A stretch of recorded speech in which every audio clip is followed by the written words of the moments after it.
Hey, do personality differences cause issues in your marriage? If they do, you're not alone.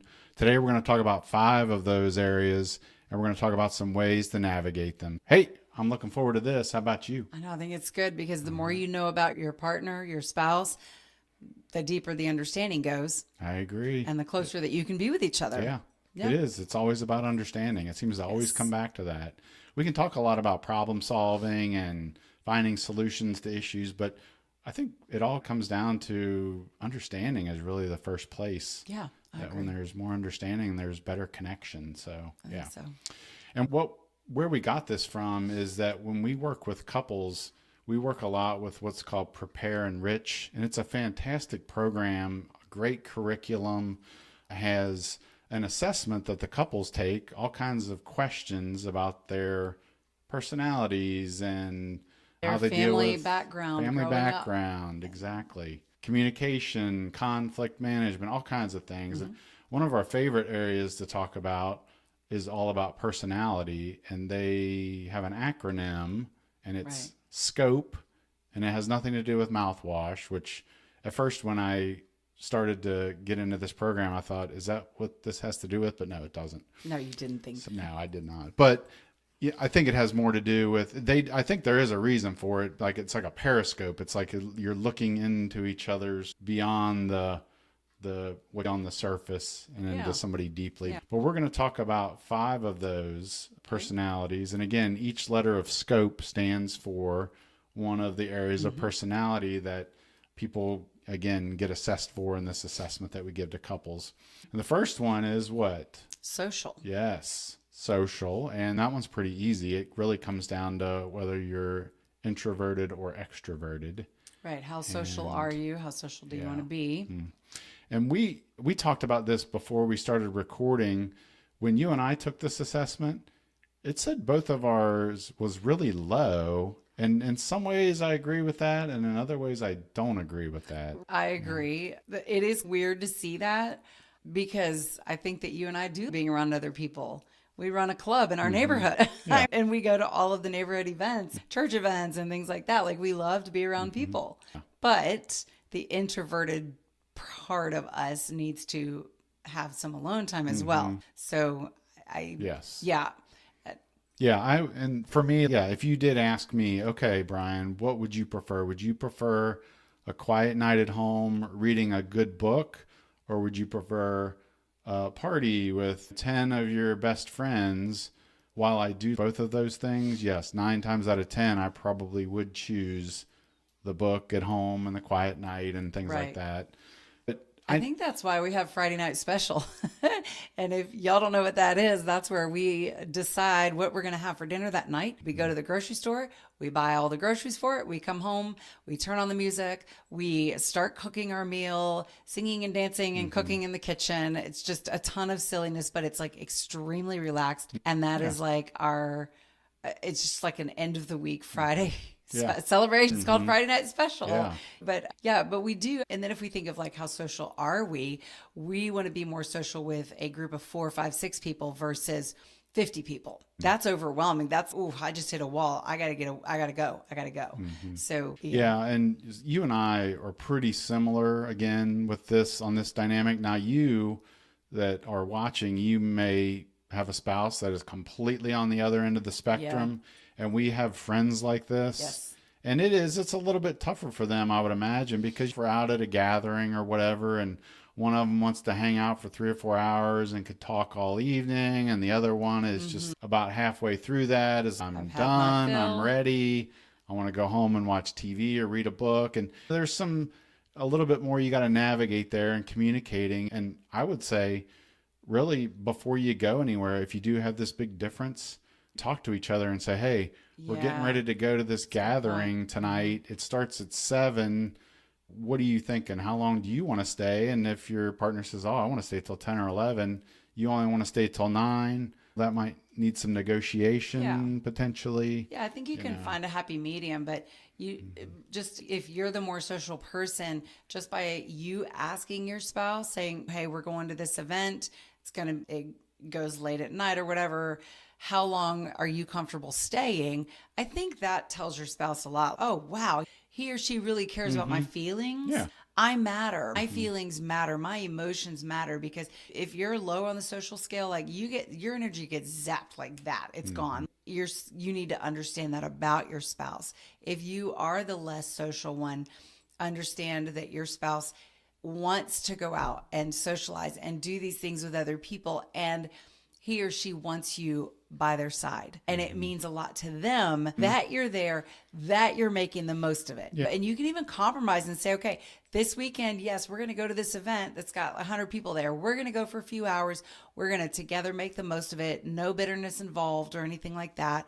And then next weekend, I'm all yours. It's just me and you. We're going to do something together, just the two of us. You have to find ways to compromise when your personalities are that different. And you and I'm sure we've had moments. I can't think of anything specifically at the top of my head, but I know there's been times where maybe I wasn't really into wanting to go out and do something. I said, every once in a while, you got to sacrifice a little bit, and you got to do something that maybe your spouse wants to do that you're not wanting to do. And I would say with that, the big thing is don't be a pill. Don't be bitter. If you're making the decision to say, yes, I will go and do this with you, then put on your happy face, but also genuinely mean it. Leave your bitterness and your whatever at the door, so to speak. So, I think so. Just understanding that you're compromising in the situation, compromising with each other. All right, let's talk about change. Do you easily deal with change, or do you not easily deal with change? And I guess some of the terms that Prepare Enrich uses, are you spontaneous and flexible versus on the other end, do you like the familiar, the routine, the tradition,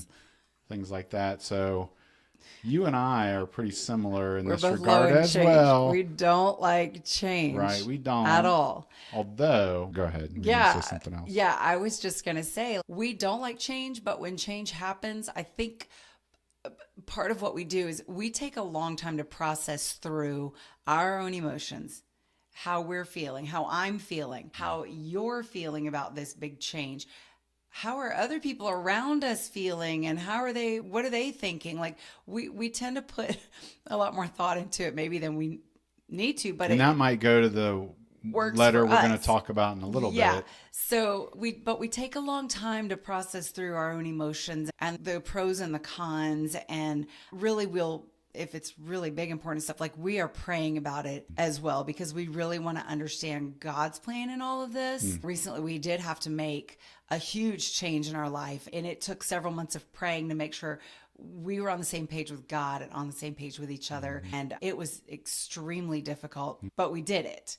So it wasn't like we were digging our heels and saying, no, like that little toddler screaming that you're not going to, whatever you do, you're not getting that seatbelt around him. You're not getting him in the car seat. That's not it. Like for us, some people are like that, even as adults. Yeah. For us, I know it's more that we just take a long time. And the other interesting thing that I was going to say is that while we're both low, if one of us is experiencing some change and we are having that toddler temper tantrum moment, the other one of us shoots to the top. That's true. And is, you know what, this can be a good thing. It's going to be okay. Yeah. And we start providing that support, that emotional support, and that just that verbal kind of outlet, that listening that we need. And then it will sometimes go back the other way. And all of a sudden it's like where one is low and the other one says, oh, I'm high, and it's going to be okay. It's going to be okay. We do balance each other like that too.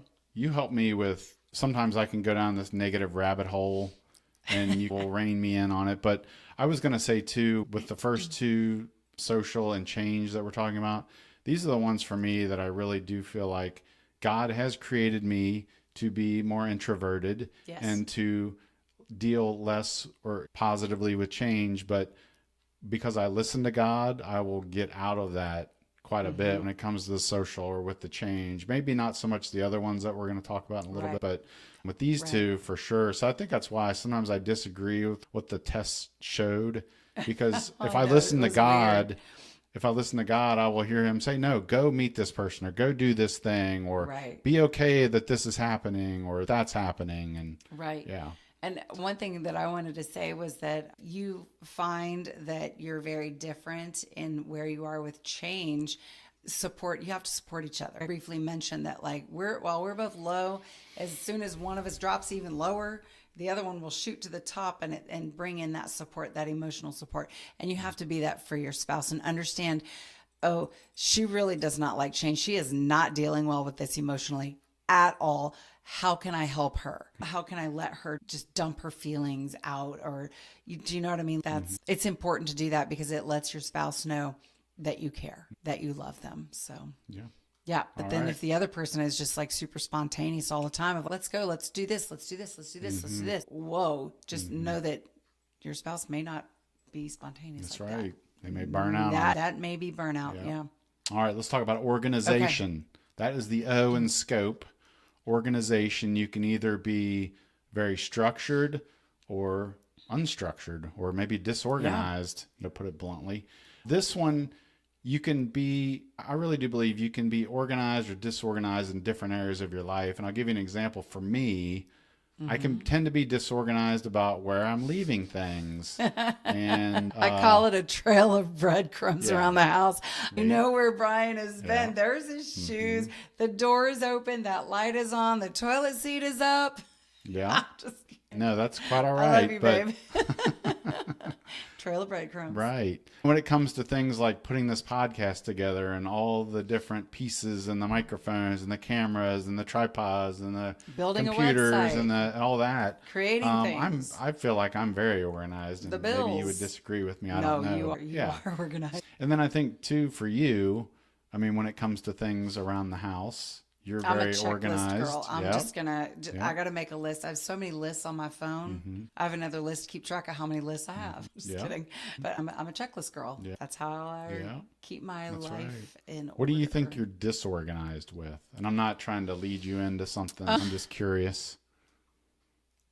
Did I put you on the spot? just put You're me on the perfect at spot. everything, aren't you? Yay. No, how am I disorganized? You're a teacher, so you're pretty good with organization at school. I don't know. You This would is think, but sometimes I don't have time. Like, I don't put things away immediately as I use them Mm. either. Like, I ribbed you about it a little bit, but I have a pile of clothes on my dresser that's not organized. okay. I have piles on a table at school that is just a hot mess. It just doesn't, lack of time, I think. I don't get things as organized as they need to be. Yeah. But when I was single, like I was very organized with my budget and very organized with getting things sent out and doing whatever it is that I needed to do. But Yeah, and this organization thing pops up a lot, and with couples that we work with. yeah, And it tends not to be stereotypical, but it tends to be that in the household, females are typically the ones that are a little bit more structured.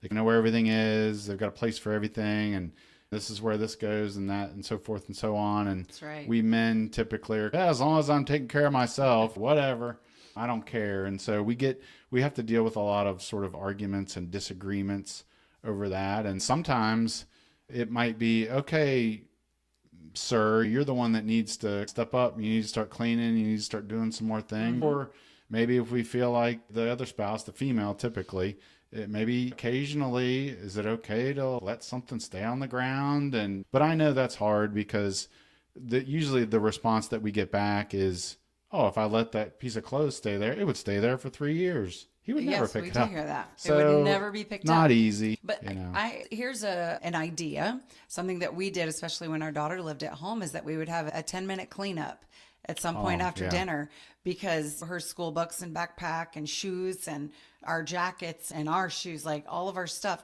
we just pile things up. And was it's good. like, oh my gosh, it made me feel like our home was just not a safe haven. It's just cluttered and messy. Yeah. And so we decided this is what we're going to do. We're going to have a 10-minute cleanup. And it would literally take 5 minutes, but we're putting everything in its place. It just made the home much more peaceful. Yeah. So for those people in your family that thrive off of everything kind of being in its place, take 5 minutes and do that. Support them in that. And if you are that person that you need everything in its place, just know that if you can state this for your family, that let it lay there all day, but know that it's fine if it lays there all day, because there's going to come a time at night or whenever you decide as a family, this is our, what did we call it? 10-minute cleanup. 10-minute cleanup. Yeah. Yep. And that really helped a lot. Yeah.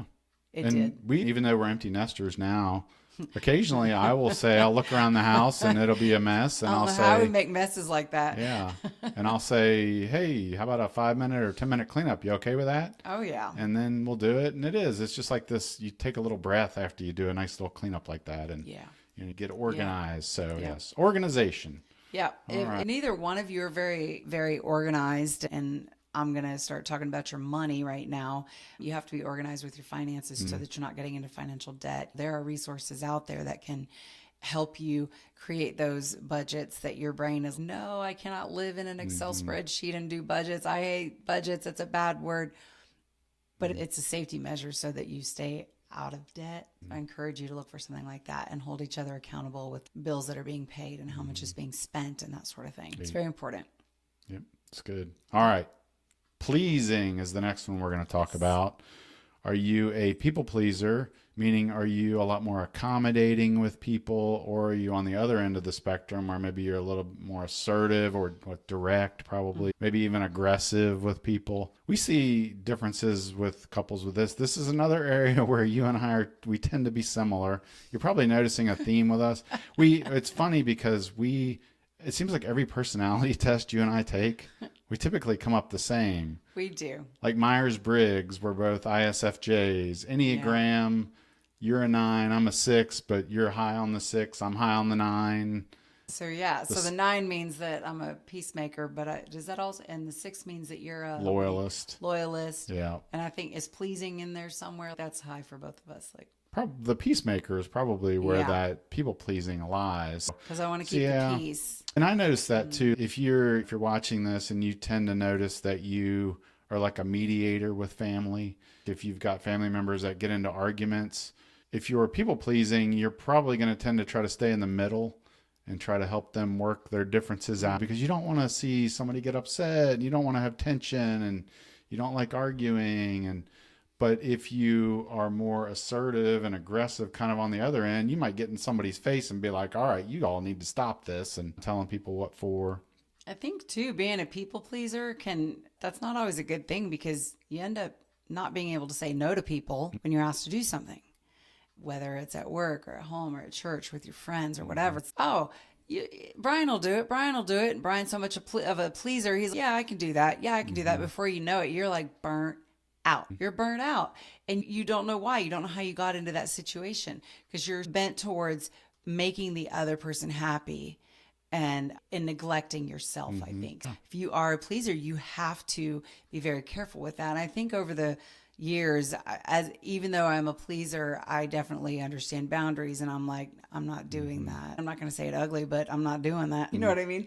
And that I don't have to give a reason why I'm not doing it, because my no means no and my yes means yes. And I've learned that it's okay to be that way, not in an ugly way or hurtful way, but it's okay to be that way, because you do have to protect yourself a little bit too, and not be used and abused by everyone around you. And in your marriage, I can't deny all of my goals and dreams and desires and things that I love just to please you all the time, because then I'm just giving you everything that you want and doing everything for you, making you happy, and I'm over here miserable, feeling unloved and ignored, and because nothing, no time or no energy, nothing is spent on me. It's all about whatever you want. And I've gotten better with this one as well, because I used to, I would just automatically, it was like a knee-jerk reaction. Sure, I'll do it. Sure, I can help. Sure, I'll do it. And then what would happen is you get bitter, you get resentful, and you're like, oh, why do I have to do this? And I don't want to do this. And it's really the only person I have to blame is myself. Yeah. So now what I've done is if it is a struggle to say no immediately,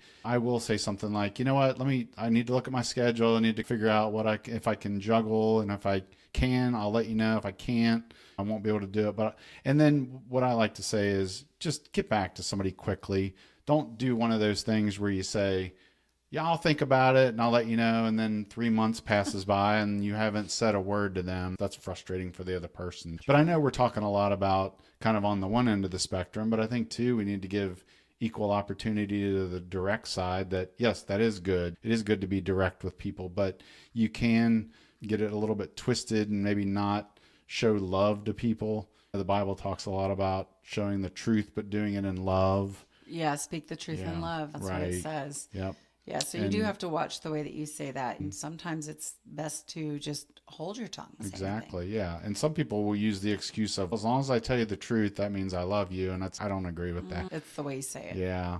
What does the Bible say? It says you need to be saying and talking and seasoning things with salt, meaning that for the most part, there needs to be love there, and it needs to be seasoned with the truth, so to speak. Yeah. And I think people sometimes get that kind of switched around. But okay, enough of people pleasing.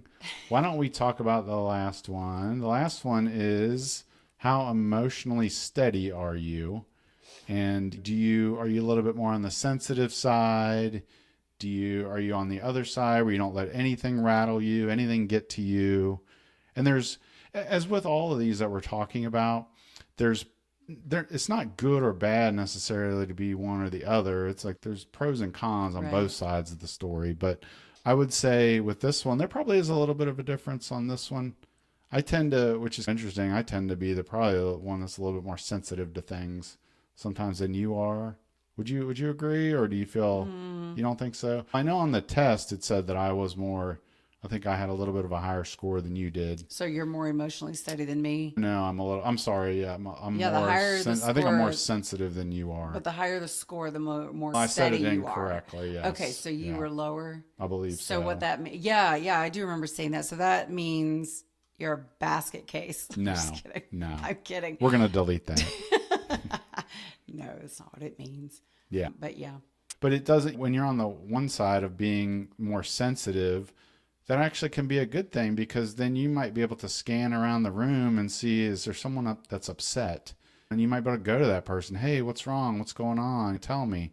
So there's some good things about that. right. I think you're more perceptive to other people's feelings. Just Yeah. reading the room, the thing. Again, there's a healthy part to that, but then there's this other part where it could be like, oh, they just look like they're mad and they're angry at me. What's wrong with them? And then mentally you just take off, and you're like, you go to an area where you're like, okay, I didn't need to go to that. Yeah. So, I think a yeah. lot of times if your score is low, like the people that we've worked with, they have a very low score on being emotionally steady. It's just a whirlwind of emotions constantly, going from screaming and yelling to in tears to laughing hysterically over something good, back to like into a pit of depression or something. And it's just like this constant wave of emotions. That's not emotionally steady. That's not. And so when something really bad hits, it's like, it hits hard, but you've got somebody that's higher on that emotionally steady scale. When the storms of life come, they're maybe a little bit more equipped to handle it and to support their spouse through that, whatever Yeah. that may be. And then can go to this unhealthy place where you aren't, no emotions seem to do anything to you. So it could be somebody's hurting over here and you just stoically you don't know what to do. Yeah. And I notice a lot of times with first responders, we've worked a lot with police officers and EMTs and people in the health professions that have to deal with crisis. And it's like over time they're trained to, I got to be as stoic as I can be, and I can't show any emotion. And then sometimes too, I think it comes from people that have had trauma in their lives when they were growing up. They were told, you don't need to be crying. What do you have to cry about? And you need to suck it up Don't and that be kind emotional. of thing. And yeah, it can be unhealthy there too. So again, there's healthy and unhealthy things to deal with on that one as well. All right. I think we have gotten through. And really the kind of, I guess to conclude all this is that personality differences, they're neither good nor bad. It's just, you just need to navigate them with your spouse, communicate with your spouse about these things. If you know that there's differences, then again, talk about it. And sometimes even when you're the same, you can still struggle with it. So, That's true. but yeah, but hopefully this has been helpful to you. Want to make sure that you like, follow, and subscribe wherever you are getting this podcast episode, and it'll make sure that you get all our great content, and then you'll also be able to stay up to date on everything we got going on. And speaking of that, what do you got for us? Yeah, so I have a resource for you. It is called Goal Setting 101. This is something to help you set personal goals, couple goals, and family goals, just keeping you all on the same page. And as you're creating these goals, think about your own personality, think about your spouse's personality, your children's personality, and how does that help you better decide what some of these goals might be. And just like we've talked about with these personality assessments, that it just helps you understand your spouse a little bit more. And when you do, then you can together create these goals for your marriage together, those who fail to plan to fail, and we don't want you to fail. We want you to set these goals with each other and work on achieving them and continue to talk about them, continue to dive into each other's personalities. If you get on the internet and just do some personality searches or something, like do them for fun and just learn all that you can about each other. Yeah, it's very engaging. It's quite fun. Yep. Good stuff. All right. Why don't I Yeah. pray and let's wrap this up? Dear Heavenly Father, we thank you so much for this time that we have together. We thank you for personalities because it's how you wired us, and we all have personalities. They're like fingerprints. They're all a little bit different. And I just pray, God, that couples that are hearing this message, Lord, that they would navigate those personality differences that they have with their spouse, and that they would communicate about them, and that they would look at differences as a strength, that when they enter into situations that are stressful, that having different personalities actually means that they can work as a team and solve problems in better ways. And we just, again, give you thanks for all that. And thank you so much for watching and tuning in, and we will see you next time. Take care.